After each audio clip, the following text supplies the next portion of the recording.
요즘 세대들이 워라밸을 찾는 이유를 두고 게으르다느니 의욕이 없다느니 말들이 많습니다. 근데 저는 그렇게 보지 않습니다.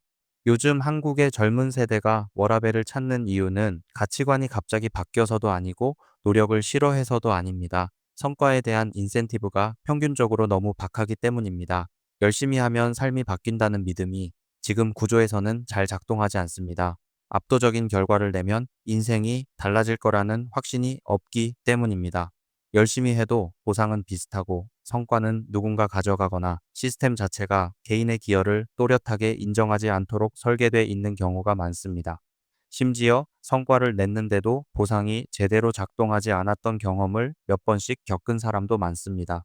그러니 애초에 갈아 넣을 이유가 없습니다. 리스크는 개인이 지는데 리턴은 분산되거나 위로 올라가 버린다면 속도를 줄이는 게 오히려 합리적인 선택이 됩니다. 이런 구조에서는 조금만 더 해보자 라는 말이 동기부여가 되지 않습니다. 대신 이 정도면 됐다가 기준이 됩니다. 그래서 워라밸은 이상이 아니라 방어 전략에 가깝습니다. 반대로 생각해보면 답은 단순합니다.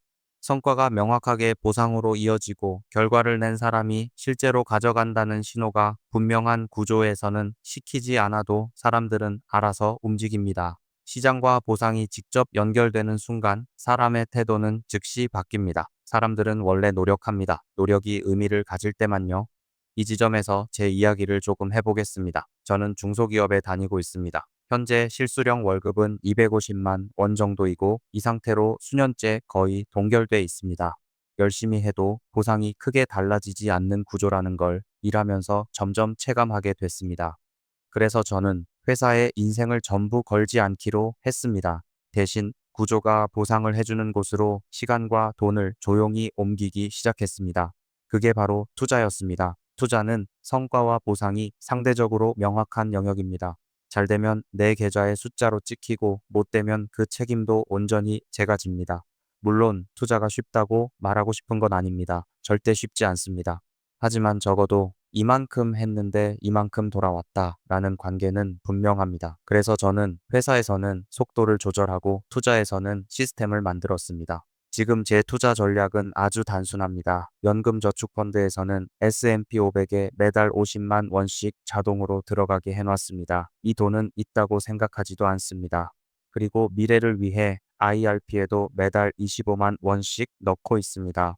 연금저축펀드와 IRP로 매년 연말 정산해서 세제 혜택도 받고 있습니다. 직접 투자 계좌에서는 예전에는 VOO와 QQQ를 넣었지만 지금은 나스닥 중심으로 보고 있습니다. QLD처럼 시장 방향에 베팅하는 자산과 SCHD, JPQ처럼 흐름을 만들어주는 자산을 같이 가져가고 있습니다. 추가로 비트코인도 소액으로 천천히 적립하고 있습니다. 수익률을 극대화하려는 조합이라기보다는 계좌를 덜 보게 만드는 조합입니다. 하루에도 몇 번씩 계좌를 들여다보는 투자는 제 성향에 맞지 않습니다. 그래서 저는 항상 현금을 어느 정도 남겨둡니다. 시장이 과열됐을 때 억지로 들어가지 않고 급하게 빠질 때 천천히 들어갈 수 있도록요. 이게 지금 제가 선택한 방식입니다. 회사에서는 보상이 제한적인 구조 안에서 속도를 조절하고 투자에서는 시장과 보상이 직접 연결되는 구조 안에서 시간을 내 편으로 만드는 것, 워라밸을 찾는다고 해서 미래를 포기한 건 아니라고 생각합니다. 오히려 불합리한 구조 안에서 자기 자신을 지키는 선택일 수도 있습니다. 문제는 워라밸이 아니라 노력과 보상이 연결되지 않는 구조입니다. 그 구조를 외면한 채 개인에게만 헌신을 요구하는 게 더 비현실적입니다. 이게 회사 일을 대충 하라는 말은 절대 아닙니다. 일은 일대로 최선을 다하되 본인을 위한 미래를 함께 계획해야 한다는 뜻입니다. 회사가 여러분의 미래를 책임져 주지는 않으니까요. 아이언팍 채널에서는 부자 되는 법을 알려주진 않습니다. 저도 일개 직장인이고 부자가 아니기 때문이죠. 대신 월급이 많지 않은 사람들이 어떤 선택을 하면서 불안을 관리하고 삶을 유지하고 있는지는 솔직하게 이야기하려고 합니다. 거창한 성공담이 아니라 지금 이 구조 안에서 그나마 덜 흔들리는 방식, 그 이야기를 계속해 보겠습니다. 들어주셔서 감사합니다.